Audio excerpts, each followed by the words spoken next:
was hugging people. Doing all manner of things with cameras. Well, it's tough being a rock star. Sean Maguire, ladies and gentlemen.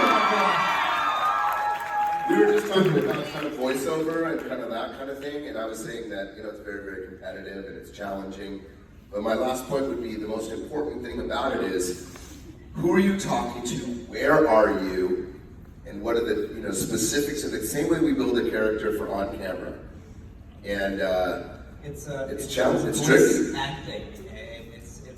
It's acting before it's primarily acting before the voice. Yeah. But it's acting you can do in your pajamas. And I'm not joking. I've seen people turn up. They're practically in a onesie doing voiceover work. You're like, no one's going to see me. It's just my voice. So makes for a fun day in the studio. Well, I look forward to it. Thank you. Cheers. Thanks for the great question.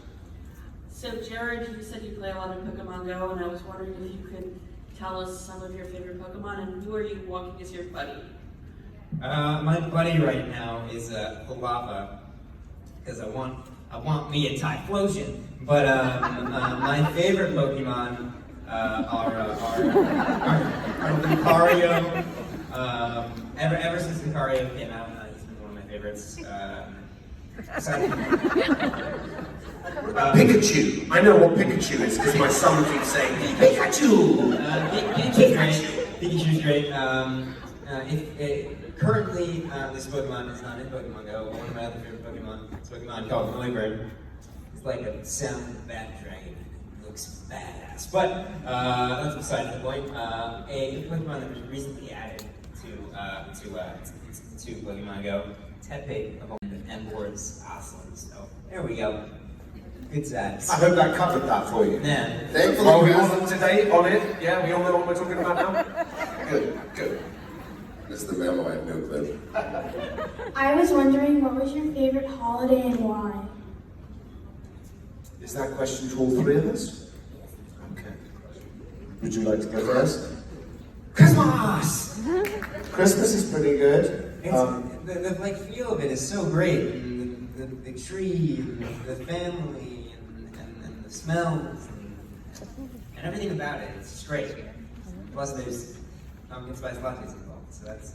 I think the idea of Christmas, even if you're not religious, even if you don't celebrate Christmas, I love the idea that there is a time of year where we try to look at ourselves and extend goodwill to all mankind. Yeah. I love the idea, it doesn't matter if you're Jewish or it doesn't matter what religion that you practice, the idea of that part of the year, that time of the year where it's getting a little colder in most places and we think, let us try to extend our love out to other people that maybe don't have it. And I love the idea of a time of year that reminds us to try and be better versions of ourselves. So I like that about Christmas. I mean, I'm Jewish. I love Christmas. Just for that same reason. I like all that, the tree, and my wife's not Jewish, you know, so I get to have the mix of it. That's a good one. I love Halloween. Halloween's fun. I don't like the dress up part of it. I like the I like scary. I said this to somebody yesterday. Does anyone know? Everyone knows this, right? Halloween started in Ireland. People know that? Yeah.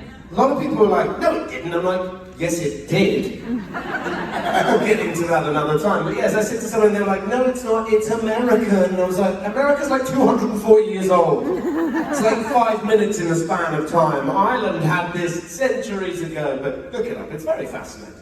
So I'm on a slight digression on that. I'm going to Mexico. I get home tomorrow and I'm driving down to Mexico for Day of the Dead. And the Day of the Dead's a really cool one because they go and party in the cemetery. Yeah, to talk to their relatives. If you've seen the movie Coco, it will inform you about this. So I'm going to go experience that with my family and some friends down in just Baja, go surfing. And yeah, so I'll look forward to that. I like 4th of July. I just like the well, not in a kind of flag waving way, but I like that it means summer's here, barbecue. Yeah. Again, a holiday to me is a gathering of friends and family. Yeah. It's always based on love and a few cocktails and some good food.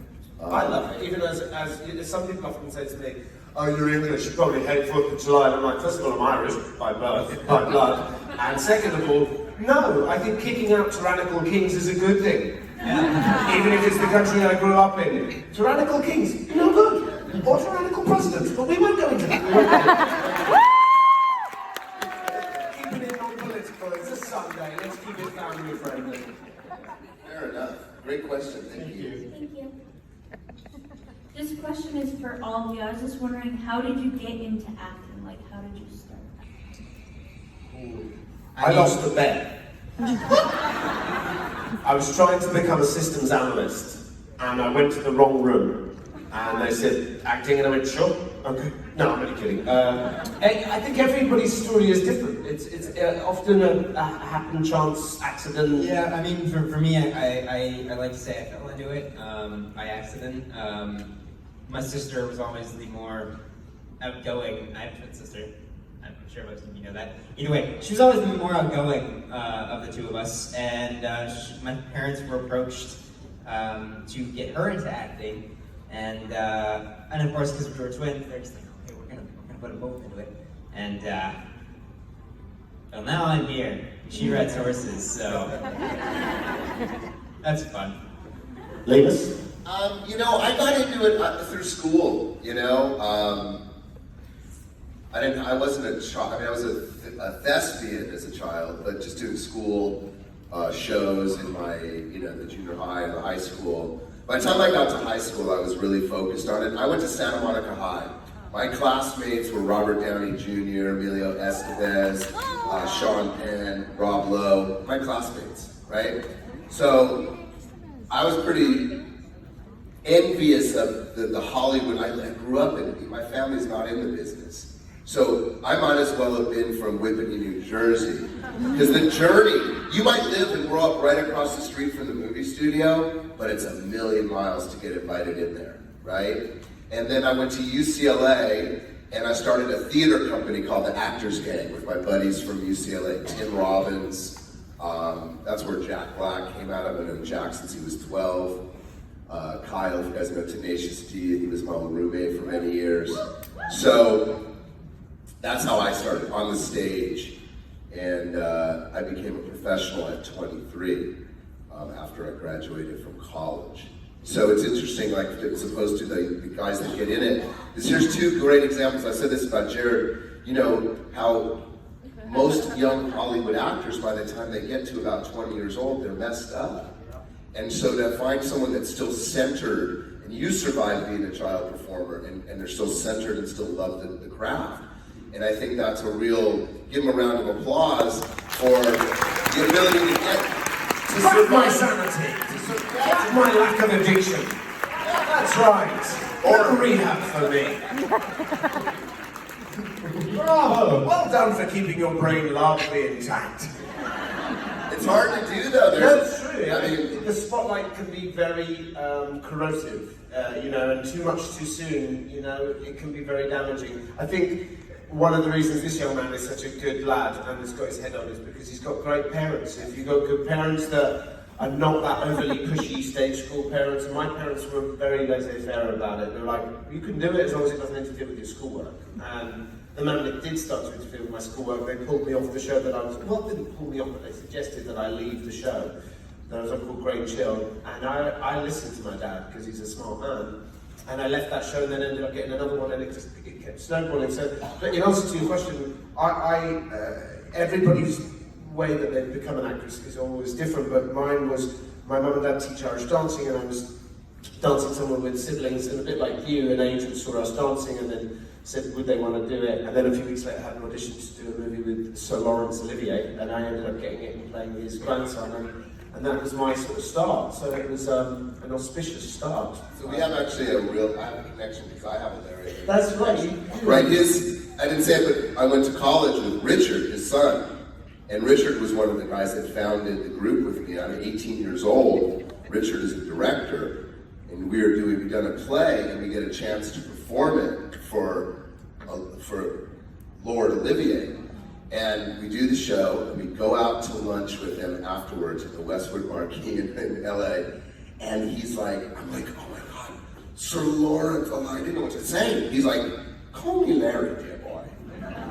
All right, Sir Lawrence. It's Larry, you know? And it was that moment, because he was the most famous and one of the greatest actors of his time, for sure, if not all time. Down to earth, keeping it real. And that's where I realized that's what you want to aspire to have that talent as an artist, but still have humanity. And yeah, that's magical. Good question. Thank you. Thank you. We're going over to the left, to the left. Hi. Hi. Do you have any advice of how to get over stage fright? Ooh, that's a tough one. Yeah, it's tough. I can tell. Well, I things that we are scared of is often comes from a fear of the unknown. Like I often it's not knowing the outcome of something that gives us that anxiety and that fear. I find because I get nervous, not often, but occasionally I'll get nervous, and the nervousness will often come with a lack of certainty about what I'm about to do. If I know exactly what I'm going to do within a hair's breadth of exactly on point, the anxiety dissipates because there's a certainty. It's the uncertainty that will often bring the anxiety. So if you, for example, if it's stage fright, if you are about to do a play or a musical or something like that, you crack those books. You learn it again. You learn it so well that you can do it while you're asleep, drunk, falling off a boat. Do you know what I mean? The more certain you are, and so rehearsal is your best friend. Get your mum, your auntie, your friend, your dog, anybody that'll listen, and just keep going over it, keep going over it, keep going over it so that you cannot unknow it. And then once you have that certainty, with that certainty will come confidence, and with the confidence will the dissipation of the anxiety, I think. And I also would just add, which was a great thing to notice in this share from Sean, is that we all have it. You are not alone with the stage fright. Okay. Speaking again about Olivier, he was paralyzed by stage fright because he'd set the bar so high for himself in performance that he was always afraid that he couldn't match it. So I think a lot of times too that confronting your fear is about staying in the moment. What's the worst thing that can happen to you, right? It's one of those things, and so it's one step at a time, and realize that the most famous people that have achieved the greatest thing as performers on the stage or in front of the camera, share that with you. You're not alone with that. I get it. I had an audition the other day. I was just like, I don't think I knew it well enough. I never worry about the words. Never. Because it's never what you say, it's how you say them. And for some reason, I just couldn't remember exactly. And it just made me uncomfortable enough where, I was nervous. And it affects you. So I think you just have to realize that that's kind of a welcome to the club thing. So it just never truly ever just goes away. It's really situational. You have to look Yeah. Well, I think it turns from fear to a different thing, which is, I heard this when I started, my first union was theater union. And at the Marte Forum, which is a big 700-800 seat theater in Los Angeles, there was a sign posted by one of the other actors that said, actor heart rate, second only to test pilots and astronauts. I can relate to that. Yeah? It's funny that everyone gets stage fright. Even us who go up on stage and are singing and dancing in front of you, or going in front of a camera. That's again like Lee said and Sean. It's not exclusive to you. Last night, getting on stage, I was terrified. Of course I was. It's adorable. And the thing is for me, it's largely about looking to those that I love and getting the motivation from them to go up on stage, because they want to see you at your best, and I think that's super important. Not only that, but I find that when I was younger, I never had stage fright. When I was younger, there's a certain naivety about it that I was so excited and happy to get my chance to play and to act, that the stage fright, that fear went away. And I think that's something that's so important for everyone, no matter what your age is that there comes a time where that stage fright is just an obstacle getting in your way to have that chance to play, to do what you love. So it's almost like you need to have that childish wonder and that excitement every time you get on stage, whether you're fearful or not. Because sometimes that is enough to push you forward. But best of luck with conquering it. Thank you. You are not alone. Thank you. No, an acting coach once told me this, you guys, somebody was thinking this, he said, if you're too nervous, it's rude. Yeah. That they want you to be great, right? The audience wants you to be great, so don't be rude, go for it. You know, whether a performance is good or bad, it doesn't really matter. What we're talking about is just your courage to walk. Like you coming out here and be Napoleon Dynamite. Be confident no matter what you're doing. Be confident in yourself, not just for yourself, but for those that you care about, for those around you, for your family, for these guys, for your loved ones, for your partner, whatever. Just get up there and be yourself, because being yourself is so important. Good. Hi. Hi. Can you guys show us your best dance moves? No! I hate when they go to physical challenge. This is a Q&A. It's not a Q&A and physical challenge round. This started a little while ago and I'm hip to it now. I know what's going on. Get out here. What's this? I'm going to get those monkeys to dance. It's Sunday morning. Some of us have a very mild hangover. It's a long one. Hi, yeah, I have one question. Could you paint my house? It's just like over there. It's like 3 blocks away. It'll take you no time. Just white emulsion. Cheeky. So cheeky. Do you guys want to dance? Because if you do it, then I guess I have to. But I'm just going to go first here. Honestly, do you know what? We keep doing these conventions, someone is going to go, hi, would you mind just doing my laundry? I'm trying to catch up on a TV show, not yours, another TV show. And I just would love, if you could just do my laundry and maybe a little cooking. Is that okay? Take care of my dog. There you go.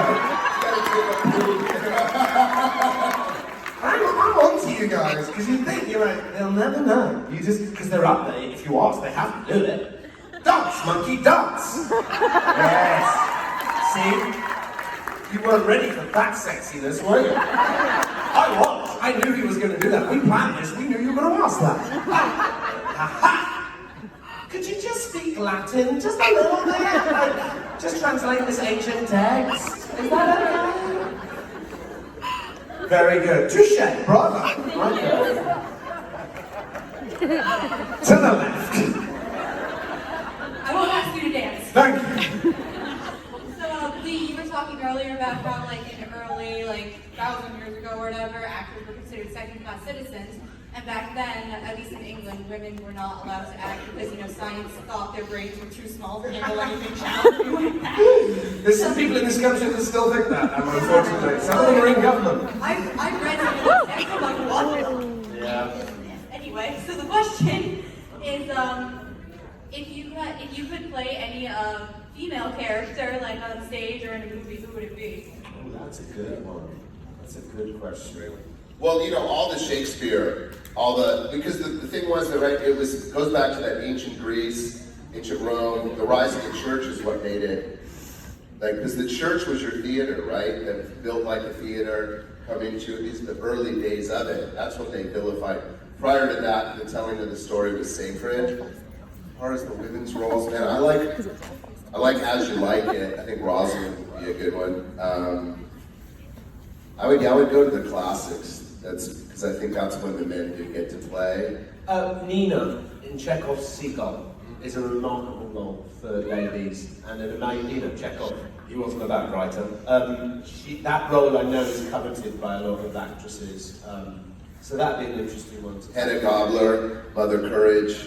I mean, there's so many great amazing. There's a lot, and I think with getting to more modern times, the great Margaret Atwood created an extraordinary novel in The Handmaid's Tale, and now has followed up with it, and that role in that show with what's her name, the actress Elizabeth Moss, who's just, I mean, we've always had great actresses, but I think that there's a particularly extremely talented crop of actresses out there at the moment that I just am blown away by. So I think her and The Handmaid's Tale is pretty remarkable. Yeah, and for the record, I've been saying this weekend, but I've come to the realization that the women, females are the superior gender.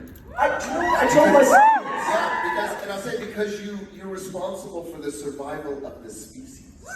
My 4-year-old son came home from school the other day and he said, Dad, I don't like girls. And I said, well, listen, this is something very important and I want you to remember this. Girls can do every single thing that boys can do, but they can do one thing that we can't, which is make human beings. And without that, there's no human race. So just whenever you kind of think, no, I don't like girls, just remember, they are superior to us. So that's why we open doors for them, because they're better than us. That's where chivalry comes from. Knowing when you're outmatched, like, yeah, they can make humans. What can you make? I can make, like, a car. Yeah, that's not very good. No, she can make a human. You can't do that, just with her body. So it's important to give it up and to be respectful. And I think it's very important to teach young boys about the importance of being respectful to girls. And that doesn't mean fawning all over them. It just means, respect our ladies. Yeah, and I think that's for me something so lovely about growing up on set with such amazingly talented and strong actresses. It's incredible to have that chance to work with Jennifer or Lana or Jane. It really taught me that respect for women and how amazing and incredible and all that wonderful stuff.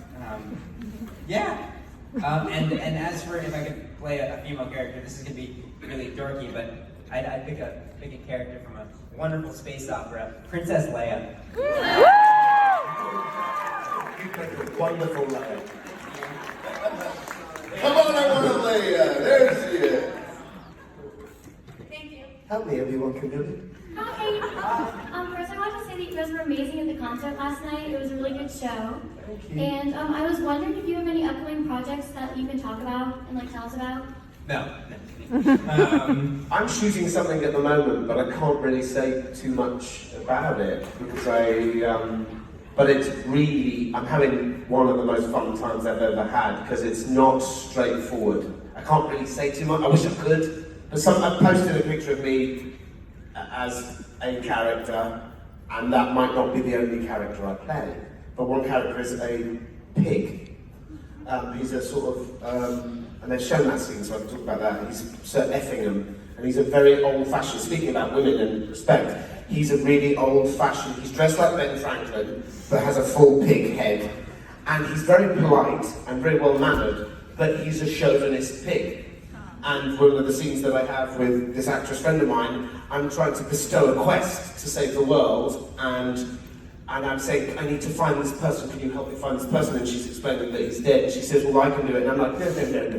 You're a lady. Ladies can't do those things, And it's really fun to play the antithesis of something that you don't like in playing a chauvinist pig. So I'm having tremendous fun on that, and that's just called The Magicians. So that'll be out next year. As for me, there's currently no projects in the works that I can talk about.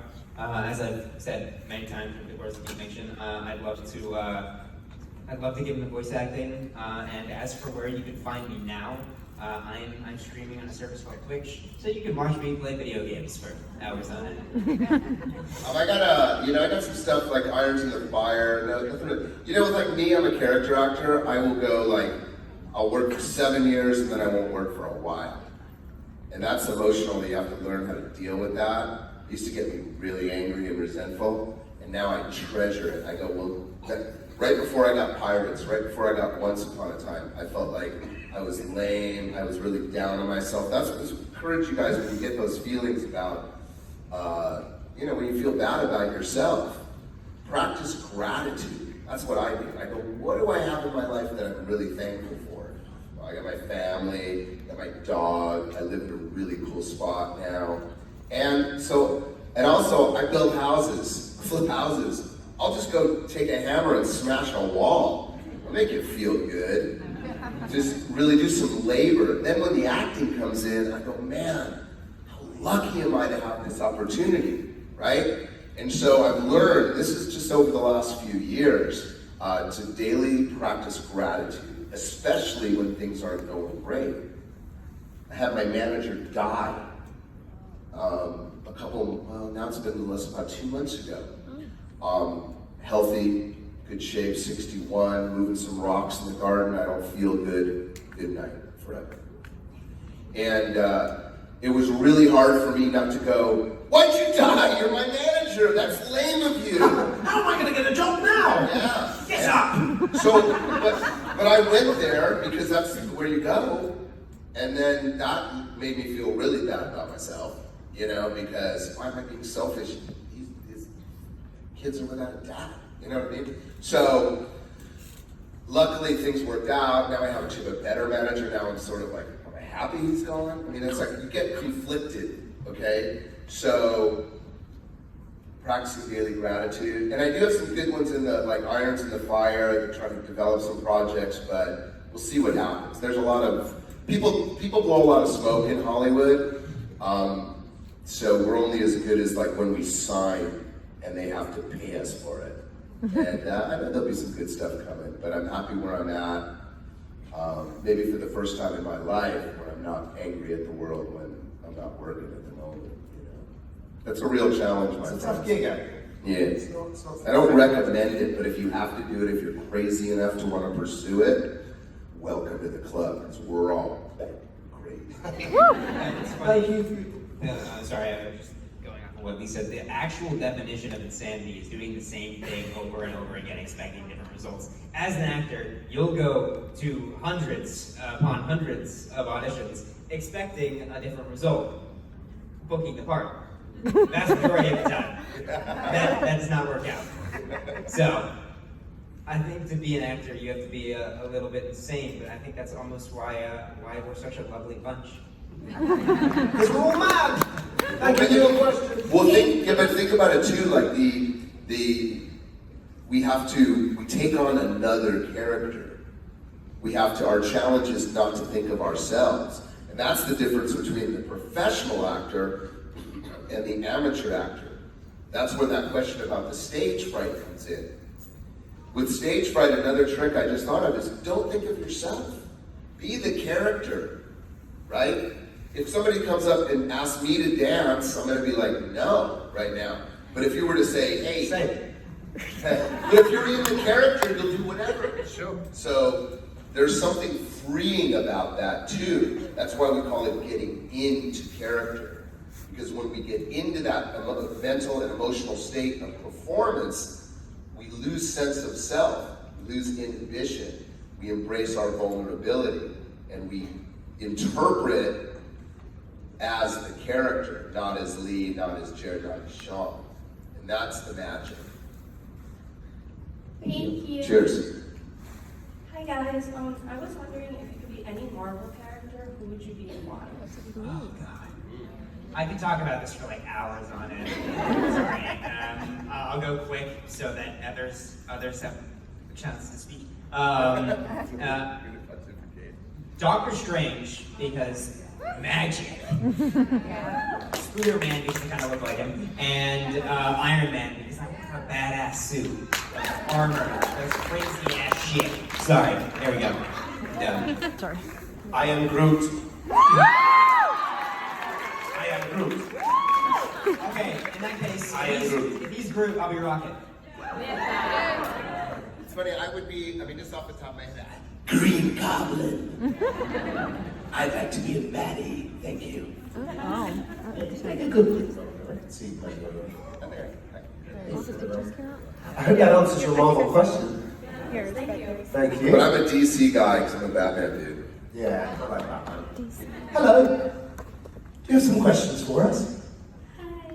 Do you guys have any hidden talents don't even have normal talents. Quite hidden. These two definitely do. I don't. This is it. I can play video games. It's not really talent, it's just something I do. I'm good at deflecting embarrassing questions. Fair point. See, the thing is, so this is a tricky one, because if you say what the thing is, It's not hidden. then the follow-up is, will you show us? So you go, yeah, I'm really good at gymnastics and hanging off chandeliers, and people go, do it. Do it. So you have to be very cautious about what you say when you answer this. But I wouldn't call it a talent, but for me, I love storytelling. I love building worlds. That's part of the reason I love Dungeons and Dragons so much, is because I can be the dungeon master, and I can create a world, and I have the chance to take my friends on an adventure through that world.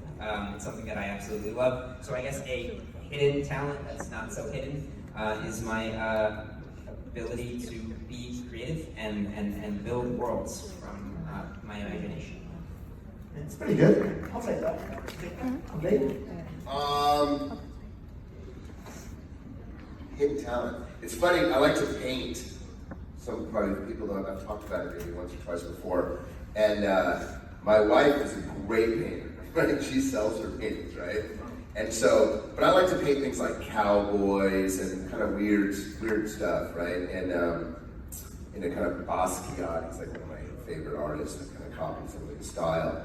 And one of my son's friends come over here and sees this a couple of canvases up and goes, these are amazing. Like my son's friend, are you quitting acting?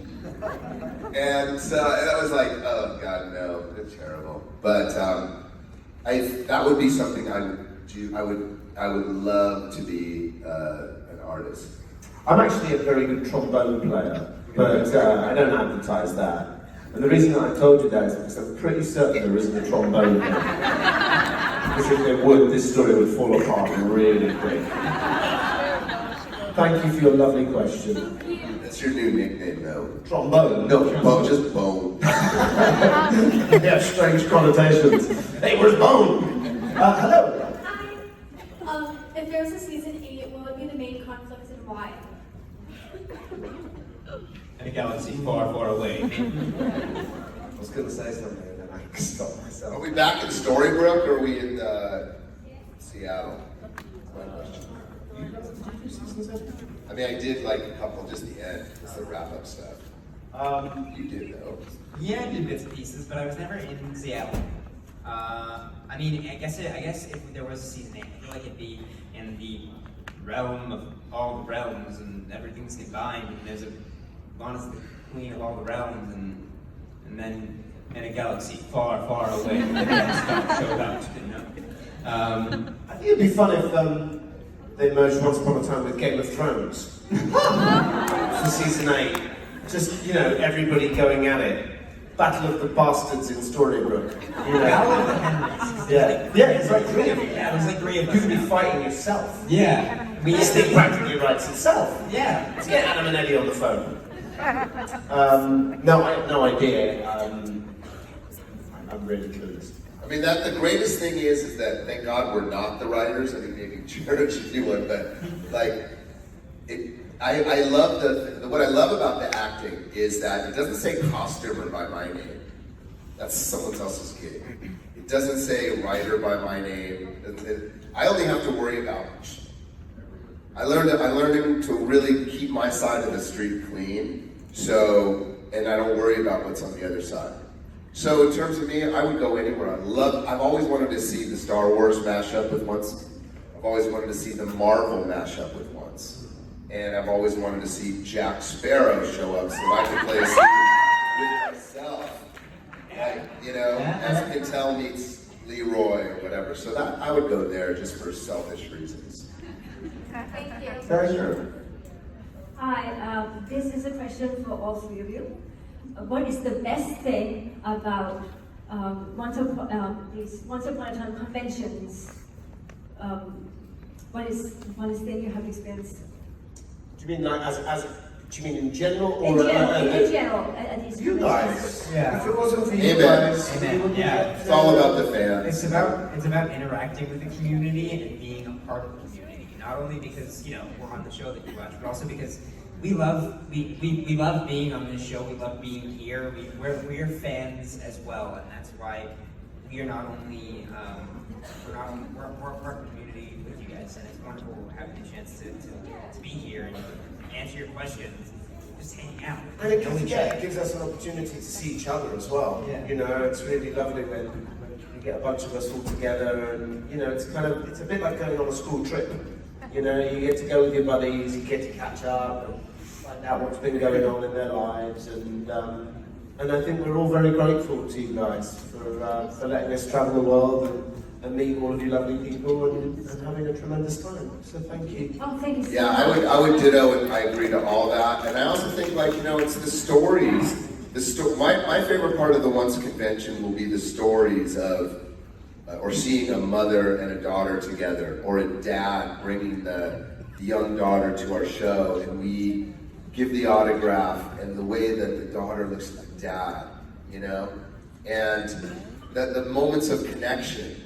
I'm all about human connection as an artist, and I think that is what's magical. As long as we're having a good time, meaning the audience, then the performers usually having a good time.